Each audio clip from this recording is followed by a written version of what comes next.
Hello, everybody. Welcome to my Monday morning introduction to philosophy, art, theory, literature, etc. live stream. I'm so glad that you're here. My name is Julian, and if you're joining me for the very first time today, welcome. This is a weekly live stream that I organize and in which I try to give you a bit of an introduction to some of the key ideas within philosophy, theory, art, literature, what have you. You can probably hear from my voice that I have a little bit of a cold, so apologies for that. It's a beautiful and yet somewhat rainy afternoon in Paris. And I realize we have a little bit of like horror movie lighting going on. I don't know why. That just happens to be this way today. And if you'd like to join me, this is going to be a 45 minute session in which I try to introduce you to one of my favorite writers called Stefan Zweig, Austrian writer. And I'm going to compare some of his writings to a short story called The Unknown Woman by a famous French symbolist author called Auguste Villiers, if I'm pronouncing that correctly. And along the way, I want to talk a little bit about the role of affect in literature and the way in which both Stefan Zweig and The Unknown Woman use certain elements of the uncanny, to use a Freudian term, to illustrate their ideas and to fight against the commodification of a certain type of romantic, sentimental writing, both of which they do. So this is essentially going to be a little bit of an introduction to some of my favorite texts, and above all, I hope that these sessions will instill in you a kind of, I don't know, I don't want to call it inspiration, but a certain desire or an appetite for your own reading and study, and that perhaps this kind of engagement, this analysis with literature will be enriching for you as well. After all, that's always been my goal with these series, is to hopefully instill in you a certain validation of what it means to read and to write and to think and to enrich your life with arts and music and poetry and cinema and philosophy and theory, all of which I find to be incredibly important when it comes to leading a rich life, what used to be called the good life. I just made myself a cup of coffee, so I'm going to grab that real quick.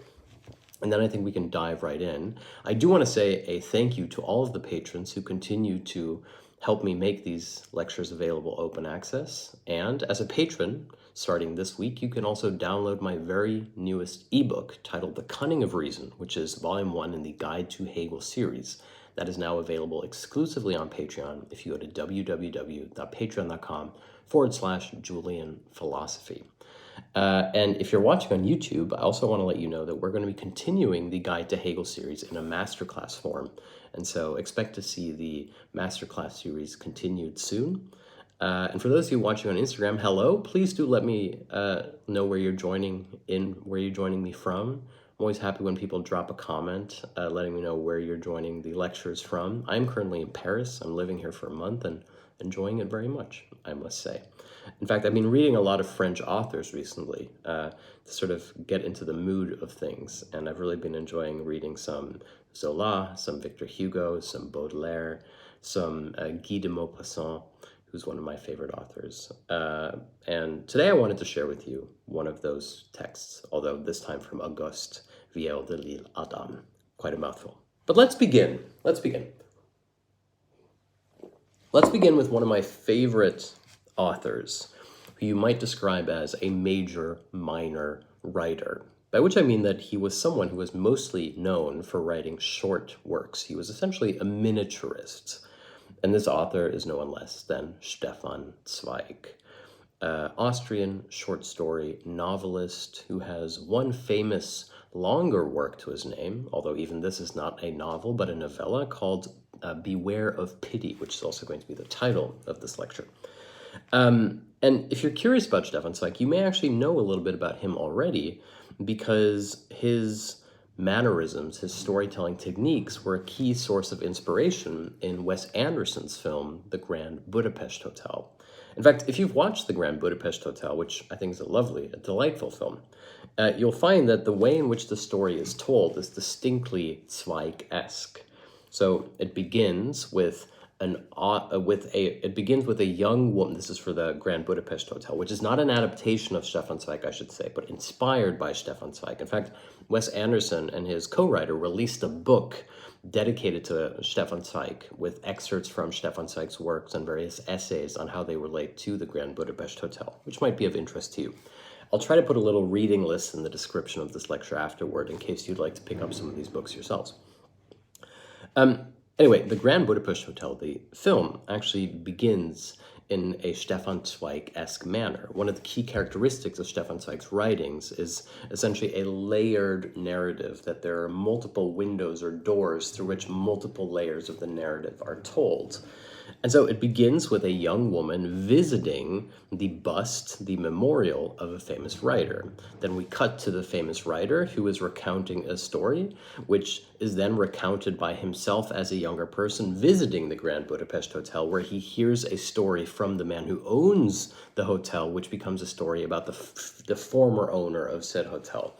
In other words, this layering of narrative elements, this layering of narrators, this like Russian doll set of plot devices is a distinctly Stefan Zweig stylistic feature.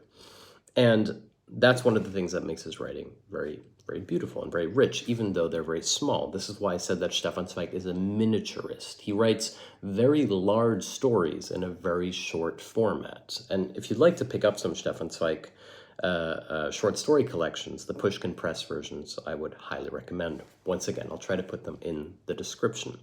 And before I delve more into Beware of Pity, I should also say that Stefan Zweig's memoirs, The World of Yesterday, is one of my all-time favorite books. I return to it frequently. I find it a hugely important text for understanding the way in which a quote-unquote old world was lost. The world of yesterday, as Stefan Zweig writes. In other words, the old world of the 19th century, which is all, of course, was all but destroyed in the Second World War. Anyway, so Beware of Pity is Stefan Zweig's longest text. And what's unusual about this text to begin with is even the title, right? The title is essentially an imperative, and we don't usually see novels having imperatives in their title. Like, let's say that you take Jane Austen's Pride and Prejudice. The title isn't Beware of Pride and Prejudice, although it is, of course, inferred. If you read War and Peace, the title of War and Peace isn't Beware of War and Be Extra Wary of Peace or something like this. And yet, Beware of Pity is an imperative that's really important for Stefan Zweig in this novel, because essentially the novel plays around with one of the central aspects of sentimental romantic writing. In other words, it problematizes a key genre characteristic that was characteristic for Romanticism. Now, what is that? It is chivalric love, or chivalry. In other words, the entire novel is a problematization of the idea of chivalry, that chivalry upholds the idea of an idealized subject, a kind of ideal femininity, and yet fundamentally also keeps that object, key word here, the objectifization of the subject at bay. And Stefan Zweig is interested in what happens when the barrier between the idealized subject or the object of affection, when the barrier is removed and the sort of the horror, the uncanny moment that emerges. Now that's very abstract, so I'll give you an example from the novel itself. In fact, you could say that this is the key passage. In Beware of Pity, we essentially have a young man who becomes the suitor to a young woman. And what's key about this young woman, the key aspect that you have to know, is that she is essentially disabled, that she has a limp. She does not walk the way other people do. One of her legs doesn't work. And at first, the man finds this to be incredibly romantic, the idea of this mysterious unknown woman. And I'll get back to the trope or the concept of the unknown woman later, which is really important in 19th century symbolist writing. This idea of the unknown woman is very appealing to him. And he finds a sense of his own self-importance in becoming her suitor. Now, when I say a sense of his own self-importance, again, this is a common feature that we'll find within certain realist novels. For example, if you read Thomas Mann, the German author's Buddenbrooks, you'll find that he often very gently satirizes the merchant classes because they'll often act out of a sense of their own self-importance. That, for example, when they're getting married, they're not getting married out of love, they're getting married out of duty so as to protect the family's assets, etc. And instead of simply saying that this is not how one should live, it very gently, in a realistic fashion, satirizes the sentiment by expressing that they fall in love with themselves. In other words, they fall in love with somebody else by means of falling in love with their own destiny, their own necessity for the family, etc., upholding family honor, what have you. And so what happens in Beware of Pity, minor spoilers, is of course that this young man becomes the suitor of a disabled woman, a woman who he pities, and he believes that he is saving her, that he is rescuing her, that he can be her knight in shining armor, and that he can protect her like nobody else can. In fact, that other people would be disgusted by her, but he would be able to see her for who she truly is, etc. And what's key here is that a lot of this is speculative. It's not something that is based on any kind of really intense encounter that these two have had. And now comes the key sequence in the novel, Beware of Pity, hence also the title.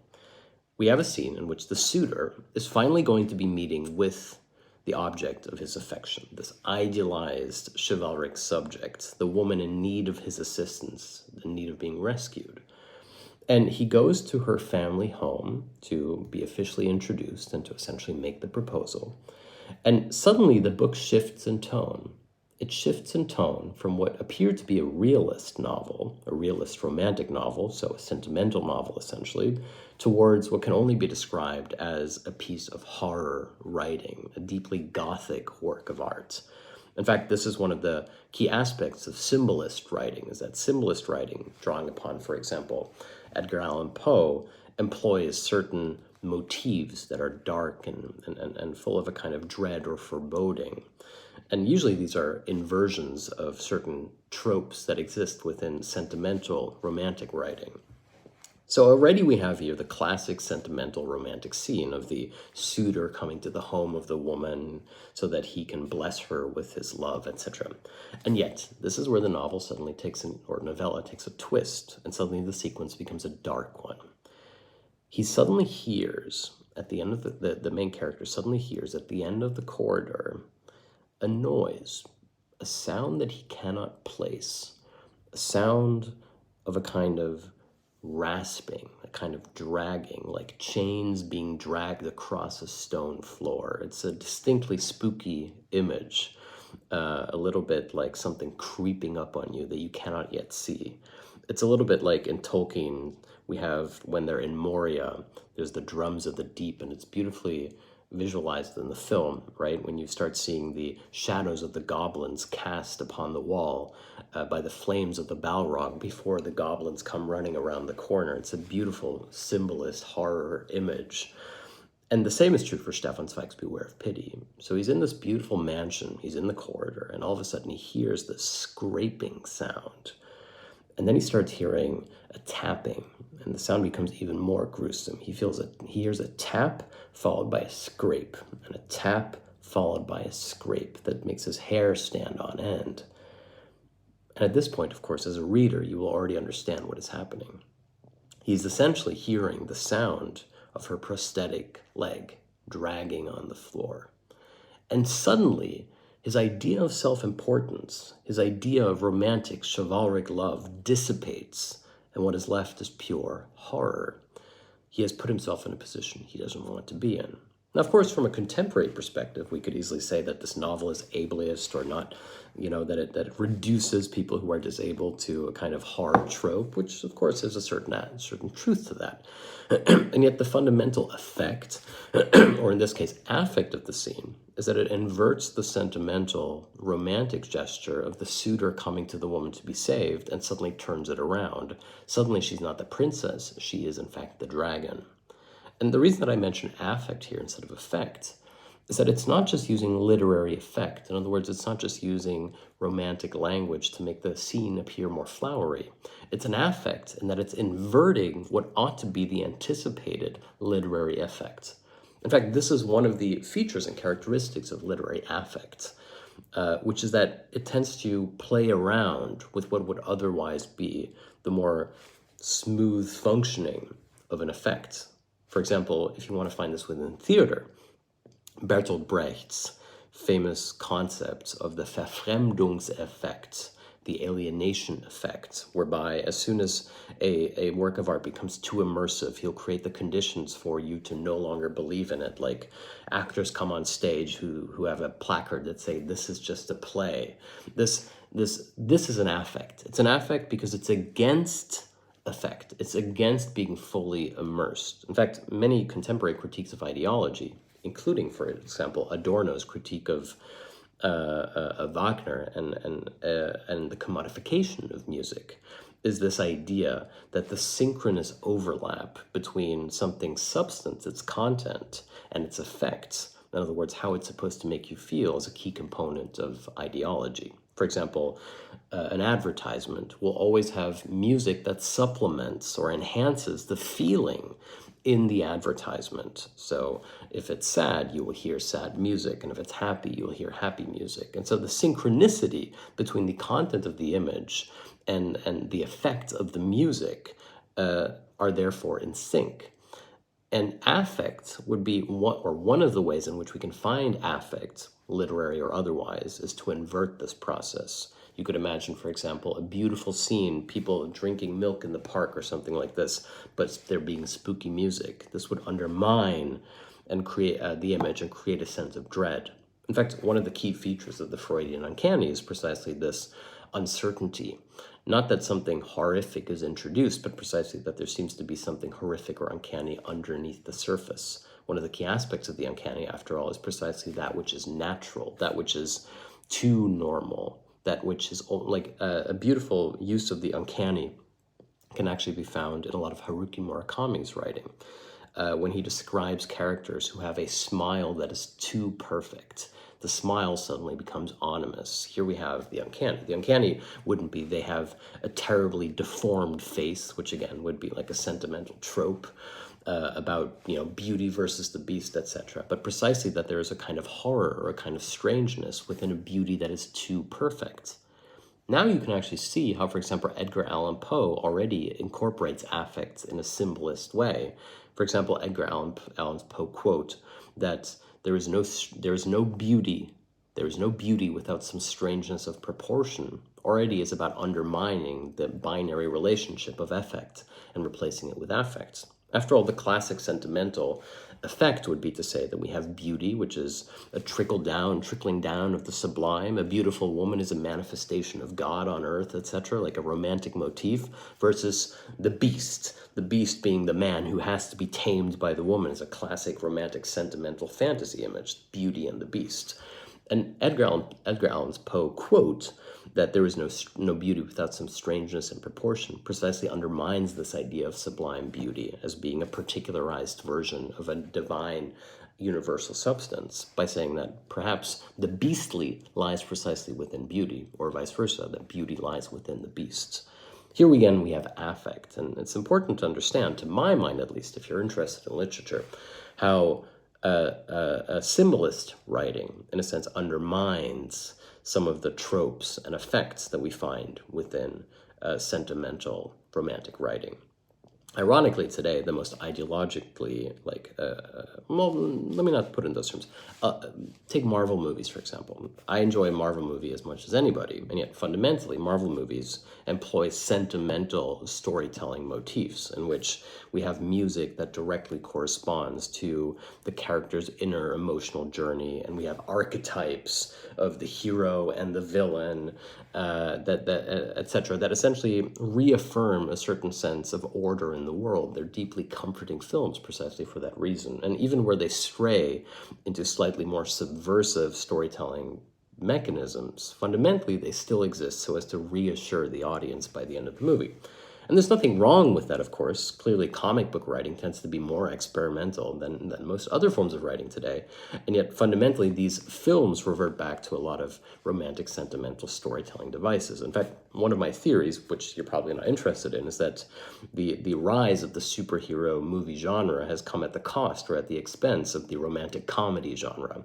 After all, fundamentally, superhero movies are action-adventure comedies in which the action takes place no longer that of the heart, but it is that of, I don't know, the brawn, etc., essentially. Now, to go back to Stefan Zweig, Beware of Pity. In Beware of Pity, we therefore have essentially a scene which upends, inverts in an uncanny fashion the sentimental, oops, there goes the light, the sentimental literary trope of the chivalric suitor finding the woman to be saved. In other words, she suddenly becomes not the object of his affection, but the object of his disgust. And not disgust in a sense that she revolts him, but he fears her. Suddenly she becomes deeply alien, she becomes uncanny. There's something that he cannot stomach about being with her. And this then creates the rest of the plot, which is that essentially he tries to disengage himself from her. Which, of course, let's be clear, from the perspective of this poor woman who is the object of his affection to then only be renounced as being this kind of horrific a person, it's a very sad story in many ways. It's a tragedy. It's a tragedy for everybody involved. And yet, fundamentally, the message, if you will, although, as Oscar Wilde once wrote, works of fiction don't have messages.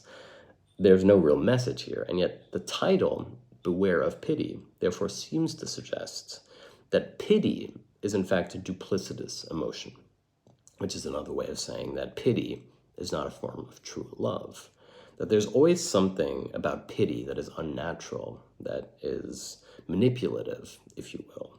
That if you pity someone, you don't really see them for who they are. You treat them as a kind of suffering object to be pitied so as to uphold your own sense of virtue. This is another Oscar Wilde observation, a quip about poverty, where he says that poverty will never be eliminated. After all, the rich require it too much. That philanthropy, therefore, doesn't exist to eliminate poverty, but simply to sustain it in an acceptable or tolerable fashion so that the rich can enjoy being part of the philanthropic society. And in a similar sense, what Stefan Zweig is arguing in this book, apart from the clever, inversions of sentimental writing, is that pity is something that we should be aware of. That if you pity someone, you've dehumanized them, you've desubjectivized them. In fact, many people who go through hardship in life don't want to be pitied because they understand that even if they're in a wheelchair or even if they've just recently lost the love of their life or some other human tragedy has befallen them, that fundamentally to be pitied means to be put aside. That pity, in other words, is a form of affect. That pity is not a feeling that is true or authentic, but instead is a way of neutering ourselves. It's a way of protecting ourselves from having to feel at all. It's a little bit like when people say thoughts and prayers. Thoughts and prayers is a polite nothing. It essentially means I'm not going to allow your pain to become mine. I'm going to keep it at a safe, gentle, acceptable, tolerable distance. And so Stefan Zweig is essentially arguing against pity, which is his way of arguing against chivalric love. And once again, it's important to see this as a reaction to sentimental writing, in which chivalry was upheld as the highest form of love. In fact, one of the key aspects of sentimental writing, which actually differs, I don't want to do a whole sidebar, which differs from German Romanticism, is that sentimental writing allows for the idea of love to be something that doesn't fully affect you, doesn't fully destabilize you, that a gentleman, so to speak, is aloof, that he never cares too much, that this is precisely his romantic attraction, that the upper classes don't necessarily have to dirty their hands with the rough and dangerous parts of the human experience. Of course, German Romanticism, like the Leiden des jungen Werther, the suffering of young Werther, is all about how one can have another form of narcissism, which is the narcissism of falling in love with one's own suffering, falling in love with one's own pain. In fact, it's a fun historical anecdote, or piece of trivia, I should say, that the craze for Goethe's Die Leiden des jungen Werther was so big that it became became a public nuisance because many young men were committing self-harm or even suicide after reading this work. It suddenly became fashionable to suffer. It became fashionable to throw yourself from the second floor window wearing yellow pants, etc. A reference to the young Werther who wears yellow pants, if I remember correctly. To me, there's a lot of resemblance between here the Twilight series, and German Romanticism, especially how the individual suffering subject nevertheless somehow seems to keep at bay, at a safe distance, any consummation of their passions, which to my mind is, of course, the secret underlying semblance between both sentimental writing, the chivalry, knighthood, and the romantic, solipsistic, sublime suffering of falling in love with your own suffering. And as I've said before, this used to be the classic definition in the 19th century of melancholy, which is that you fell in love with your own pain, and that you therefore existed in a state of paralysis. Now, what's important here is that Stefan Zweig is not necessarily a realist author. In fact, to my mind, actually, realist writing, as we learn about it in school, for example, like the realist writing of Balzac, etc., is usually presented in a way that, to my mind, seems slightly erroneous. The standard way in which realist writing from the 19th century is usually introduced is to say that it presents us with a realist depiction of the lower classes and the subjects who wouldn't usually be depicted within literature. For example, Balzac will write about prostitutes and things like this, and therefore that he's a realist writer, or Victor Hugo is a realist because he engages with the masses, etc., which I always find a slightly disingenuous way of teaching realism, because when you read realist novels, whether it's German or French ones, there's an enormous amount of irony and of symbolism, inversion of certain motifs that would otherwise exist without any form of criticism in romantic or sentimental writing. I'll give you an example from Victor Hugo in Les Miserables. At a certain point, there's a deeply ironic expedition that takes place into the sewers of Paris. Of course, there's a realist aspect here because it's an almost historic engagement with the history of the Parisian sewer system. Again, this is the realist aspect, the quasi-documentary interest in that which would otherwise not be depicted, namely the excrement of Parisians. But the irony here is that it takes place in a key passage, a key ironic symbolist passage, in which the workers in the sewer system come across a garment. In fact, it's actually not a garment. It's a piece of linen. It's a piece of bedcloth.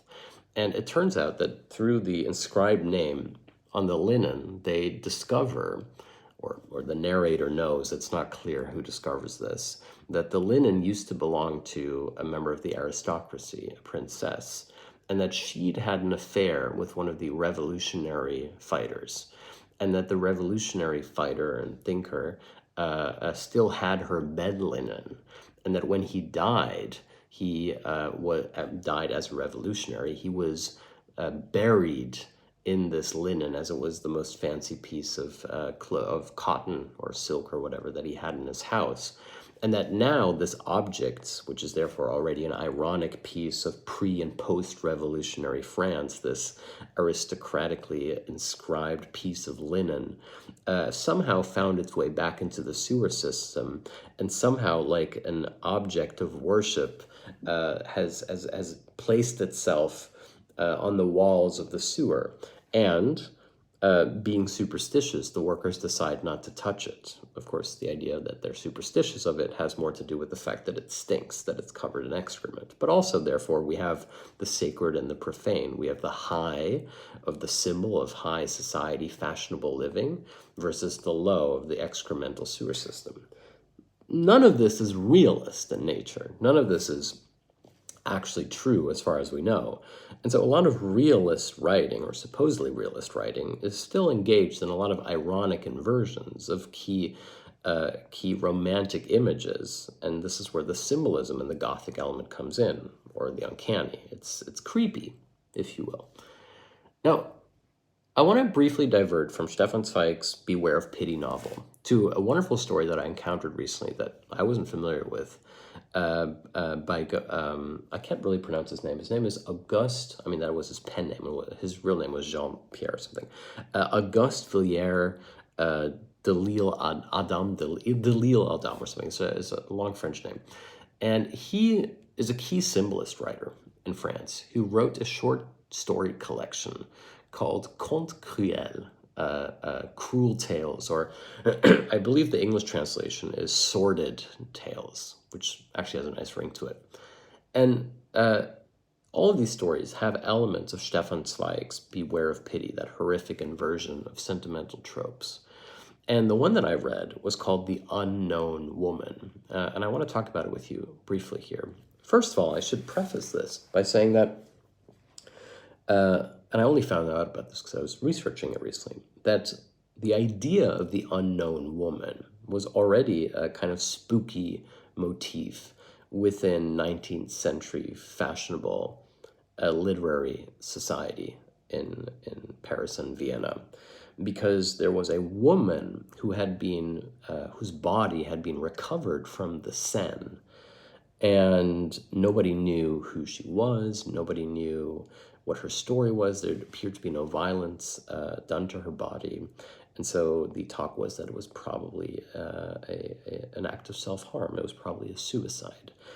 And this, for whatever odd, morbid reasons, her face became reproduced as a kind of death shroud, as a kind of death mask, and became a fashionable item in 19th century, what today we would call Gothic France and Vienna. And that the unknown woman became a motif of this kind of mysterious but suffering beauty, which again is a literary trope that is continued into symbolist writing and Gothic writing, almost a vampiric image. And to make this story even more morbid, apparently and I might be wrong here, but this is what I read, that one of the doctors who invented the Heimlich method for resuscitation when not being able to breathe actually created a doll to practice this method on, and not having a suitable subject upon which to base this doll, he actually used her face for this resuscitative dummy, which adds another uncanny element. Once again, one of the features of the uncanny, according to the Freudian theory of the uncanny, is the doll or the mannequin that somehow seems to exist between life and death. This is a central horror trope. You look away and you feel like the eyes of the doll are still watching you. It's a beautiful scene. To make a pivot here, there's a beautiful scene in the contemporary reboot of I Am Legend with Will Smith, where we have a beautiful example of the uncanny in this sense, where Will Smith is living in a post-apocalyptic environment of New York, in which all humanity has been eradicated by some unknown evil, some vampiric plague. And in order not to succumb to his isolation and to mental degradation, he has a mannequin in I think it's like a video rental store or something, a mannequin that he engages in conversation with every day. Hello, how are you, etc. And one day, while he's out on an expedition in New York, he suddenly sees the mannequin, the very same mannequin he believes that he usually converses with, standing out in the street, which is a deeply, deeply uncanny sequence, and induces sort of a horror in him, similar to Stefan Zweig's horror, the horror of displacement. Something being familiar. In other words, the mannequin, which is his symbol of familiarity in human civic intercourse, suddenly being displaced into an unknown place. Did it move there of its own volition, which is of course impossible? Was it placed there by somebody else? And quite beautifully, the film doesn't actually provide you with an answer, which makes it even more disturbing, I would say. You can find the sequence on YouTube, I'm sure. It's a sequence in which there's always a comic element here too, where Will Smith yells with tears in his eyes at this mannequin why he's in the street. It's a beautiful, it's not a very good movie, but at least I don't think it is, but it's a beautiful, beautiful scene and an excellent illustration of the uncanny. And so the story I'm interested in, sorry to go off on a tangent, is the story called The Unknown Woman.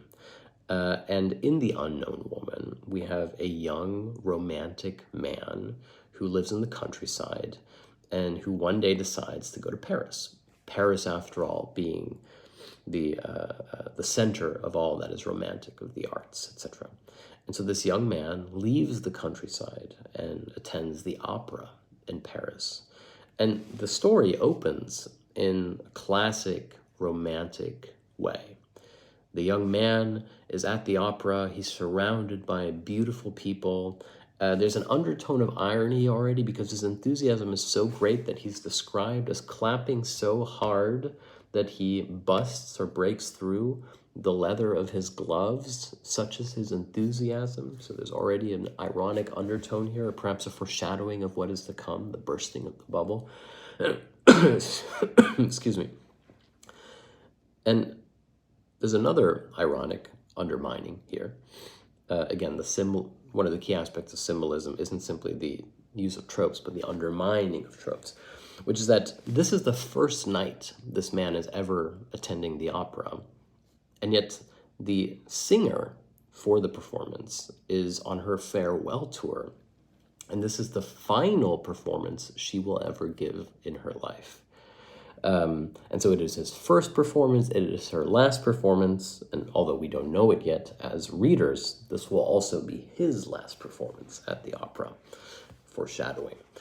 And at the opera, he sees a beautiful, mysterious, unknown woman in the box above him, a woman who's pale and has almost translucent skin.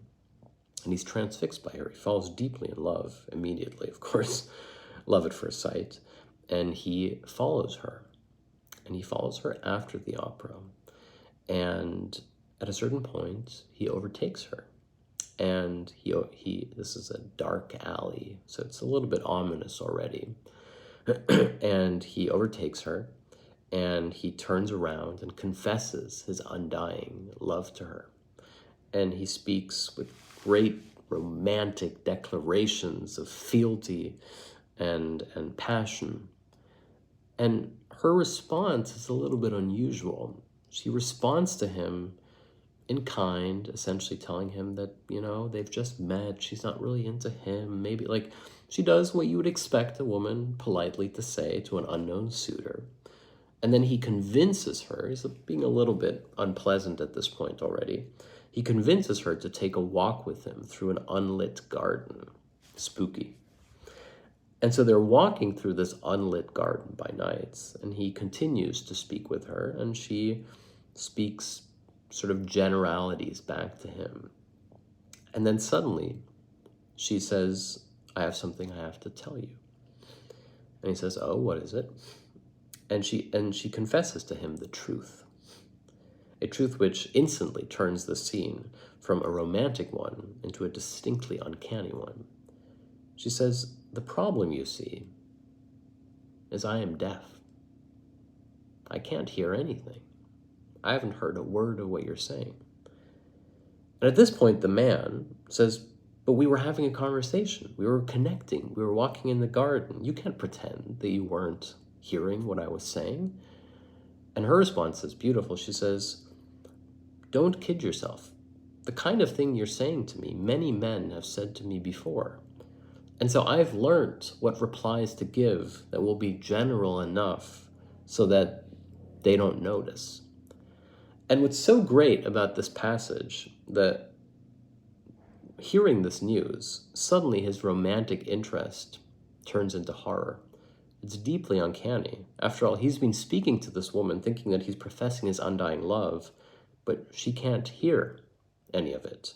In fact, what he believed to be his own particular discovery, of course, this is the great aphorism about love, that everyone thinks they have invented or discovered love for the first time themselves. What he believes to be his own particular discovery is in fact entirely universal, so much so as to be completely banal. In fact, I can read you I don't know if I have it here. I haven't actually kept it in the book, but it's a very, very beautiful passage. Let's see if I can find it here. Apologies for this, but you might enjoy it. Here we go. So he said, at this point, he says, because she's just told him that she's deaf, he says, "But this evening at the opera, you applauded the music." He stopped, realizing that she could not hear him. The thing suddenly became so horrifying that it brought a smile to his lips. Here again, we have ironic inversion. So horrifying that it made him smile. In other words, he's having a nervous breakdown. He doesn't know how to react. "At the opera," she replied, smiling herself, "you forget that I have had time to study the external appearance of a good many emotions. Am I the only one? We belong to the situation in life which fate allots to us, and it is our duty to live up to it. That noble woman who was singing surely deserved some supreme tokens of admiration." Here we have a beautiful undermining of romantic sentiment. The music wasn't beautiful. It wasn't divine or sublime. She couldn't hear it. But she knew that other people liked it, and so she was happy to clap as they were clapping. In other words, what appeared to the man in his frenzy of romantic desire, namely his first opera in Paris, as being this overwhelming emotive experience of the arts, was in fact totally routine and rote, something which was performed so that society could come together and make appreciative noises and see each other and be seen. And so here we have again an ironic undermining of sentimental romantic motifs. But what's crucial and what I think makes it beautiful and not just cynical is that it introduces this element of the uncanny. After all, the horror that the man expresses is the horror that he's speaking to a woman who cannot hear him. That a completely natural exchange therefore becomes uncanny in nature. And what I find fascinating about the story, I won't spoil the end, is that it nevertheless still becomes romantic. It becomes romantic in a symbolist, Gothic kind of way, because he still convinces her to become his, that he will love her even though she is deaf, that he can overcome this. And now you can see we're back at Stefan Zweig's Beware of Pity, right? The romantic suitor, the chivalric notion that he will love her despite her disability. He suddenly pities her. He says, "I feel so bad that you can't hear. I will make sure that everything in the world will work for you and I'll make it right," etc. He pities her. His love has gone from idealization to pity, which is simply another version thereof. And yet the woman doesn't want to be pitied. In fact, she has a beautiful speech where she says, "I may not be able to hear, but I understand the world better than most, and that most of the things people say to each other might as well not be said at all. They might as well be devoid of meaning or content." In fact, she calls this intellectual deafness. She says a lot of people who can hear don't use their ears. A lot of people who can speak don't have anything meaningful to say. And that in her deafness, she can nevertheless understand and appreciate the world in a way that is more rich than anyone can ever know. In other words, she does not want to be pitied. She insists on being a subject, on being human.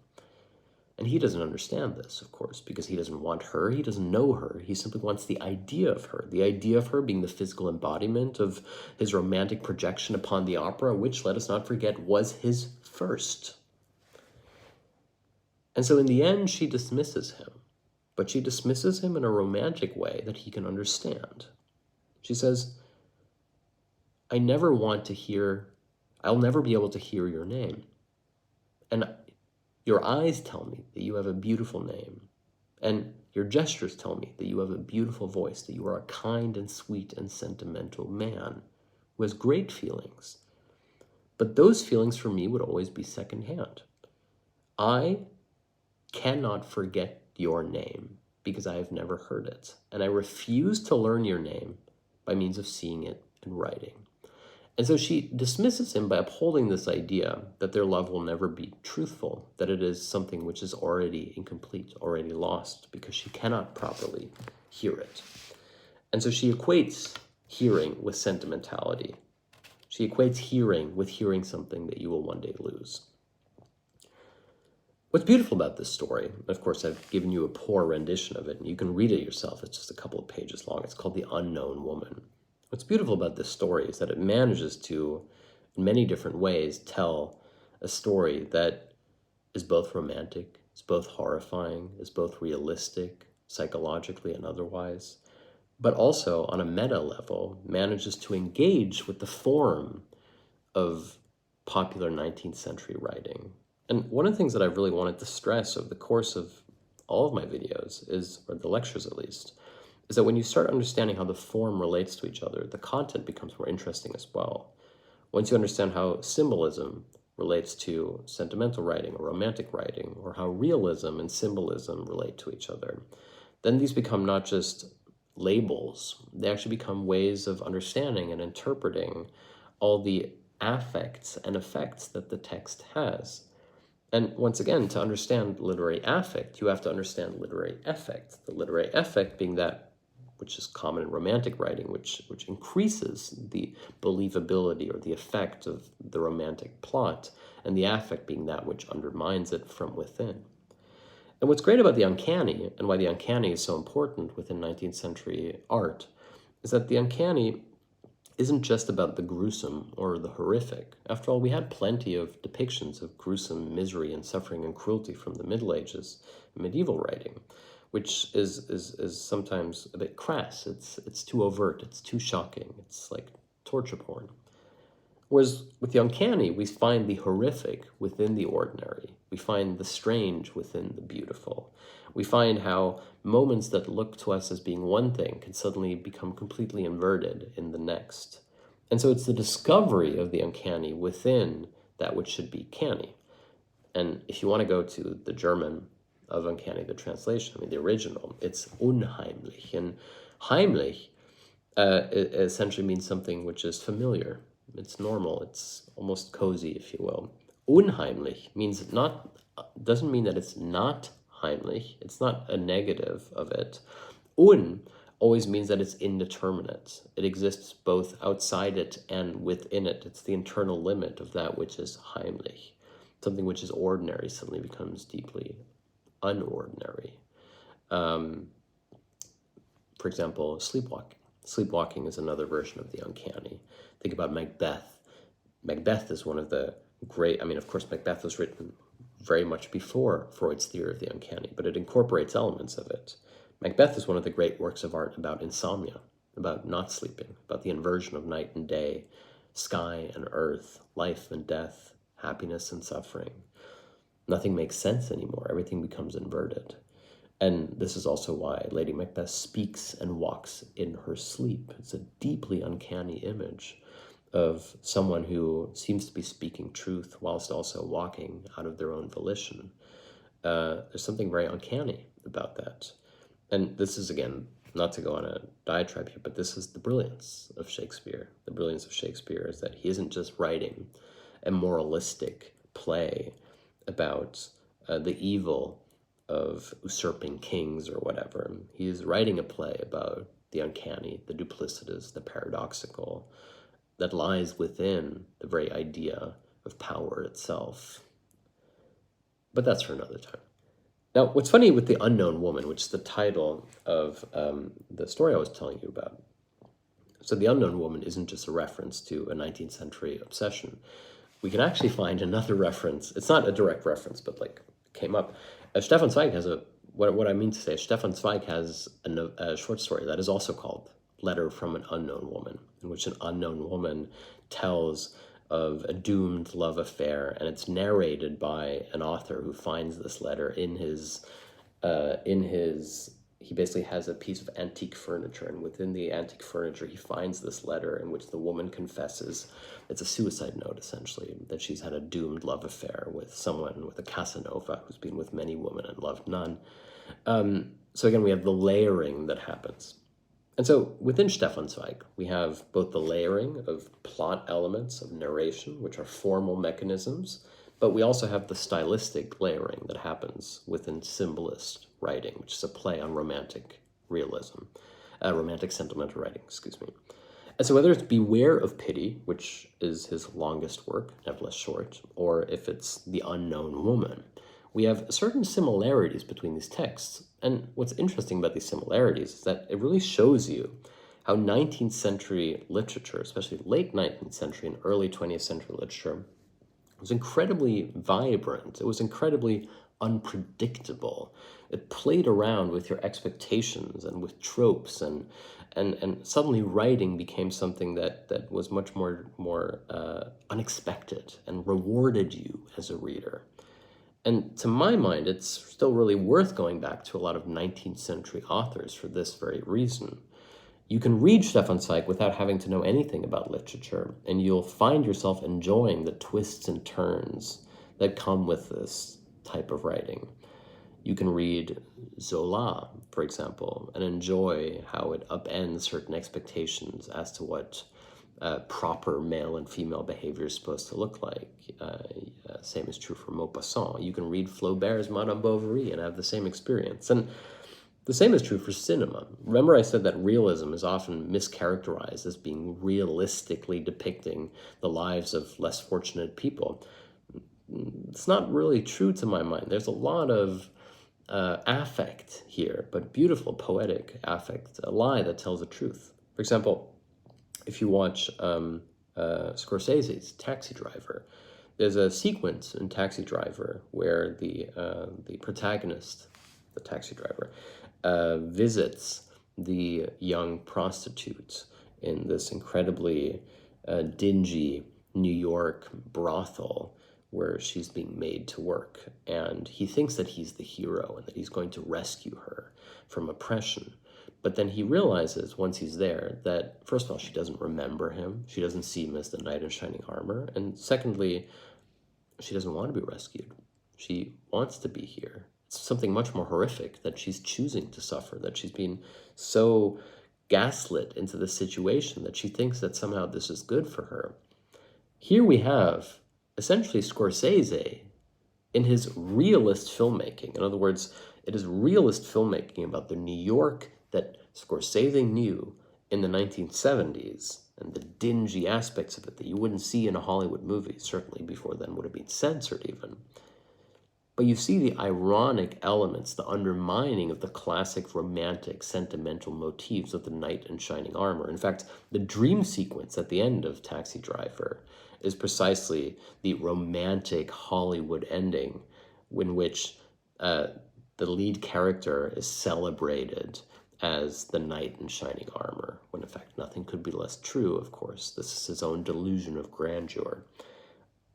And so if you watch, and this my point here is that if you enjoy reading or you develop an appetite for reading literature, especially 19th and early 20th century literature, excuse me, you'll find how this continues into great cinema, into great filmmaking. That what Martin Scorsese is able to do in Taxi Driver, whilst also being a commentary on Vietnam, etc., is a continuation of a certain art form, of an aesthetic project. And it's an encounter and a dialogue, to say it a bit pretentiously, with realist filmmaking that Scorsese is able to produce. It's also what makes him one of the great auteurs. If someone ever asks, like Greta Gerwig was asked recently, like, what makes a true auteur filmmaker? And her response was a bit evasive. It was like, well, I know it when I see it. But to my mind, an auteur, a great filmmaker, is somebody who engages in this aesthetic tradition, that there are elements in their work that are able to synthesize in a new and original way certain motifs, ideas, problems, tropes, genres that have been done before. In other words, they find themselves in dialogue with other works of art, that you can view them stand alone, but you can also start understanding the way in which they incorporate and adapt their own unique vision onto a continuation of other projects. In fact, it's no accident that Scorsese actually recently wrote an excellent piece, I don't know where it was, could have been Vanity Fair, where he wrote about his relationship to Fellini, and that Fellini's caricatures of Italian life that he knew so well were a key source of inspiration for Scorsese's own realistic caricatures. Of course, nothing is a truer love letter than a caricature that you find in his movies about New York and life in New York. In fact, I think this goes relatively unobserved, but in the very final sequence of Taxi Driver, there's when we have the dream sequence in which the the protagonist is being celebrated in the newspaper for having rescued this young woman from prostitution.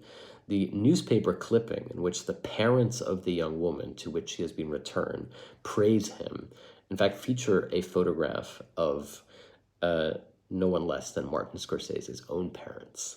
And this ironic, uncanny, dark blurring of realism with the affect of undermining the knight in shining armor motif is authorship. That is what great filmmaking looks like. And of course, the way the camera moves through the building, the brothel, etc., all contributes to that. The cinematography does as well. And my final point here is that hopefully this inspires you to spend as much time as you can watching movies and reading books and listening to music and starting to understand how all art is engaged in dialogue with each other. That every little piece that you start to understand and see and recognize isn't just delicious for its own sake, but is enriched by understanding the many connections. And if there's something that I can do for you, I really hope it's to at least provide you with a little bit of a introduction into some of these connections so that you can start making connections of your own. That would mean a lot to me. And certainly in my own life, I found that it becomes very addictive, that there's something very redemptive about enjoying participating in as a reader, as a viewer, as an appreciator, but perhaps also as an educator in your or my own way, to this process, this constant rediscovery of classic motifs, that the world is a lot more rich than we sometimes give it credit for, that there are still great books being written, that there's still great art being made, that there are wonderful, challenging films and TV series that you can watch, that there are video games that challenge the formal mechanisms of what storytelling can look like. In many ways, we live in an age of excess when it comes to media, but there are many, many diamonds in the rough. And whilst it's certainly not my job to pretend to be a critic who can select them out for you, this can also be a personal preference, that they are all connected. That once you develop an appetite for 19th century literature, you will find that it scratches the same itch as watching contemporary movies, for example. At least that's my hope. So this has been a short lecture, although we've gone almost an hour, in which I've tried to introduce a couple of things. I've tried to introduce Stefan Zweig's works. I'll make sure to put some reading recommendations in the description. I've tried to introduce a French text called The Unknown Woman. I've tried to introduce the difference between literary effect, and literary affect. We've talked about the uncanny. We've talked about the relationship between realism, symbolism, sentimentalism, and romantic writing. And many more things. Hopefully that is something that is enriching to you. And above all, hopefully it will inspire you to also engage in your own reading and to create time for yourself to read, to write, and to think, and thereby to live a rich life. Thank you guys so much, and I will see you next week.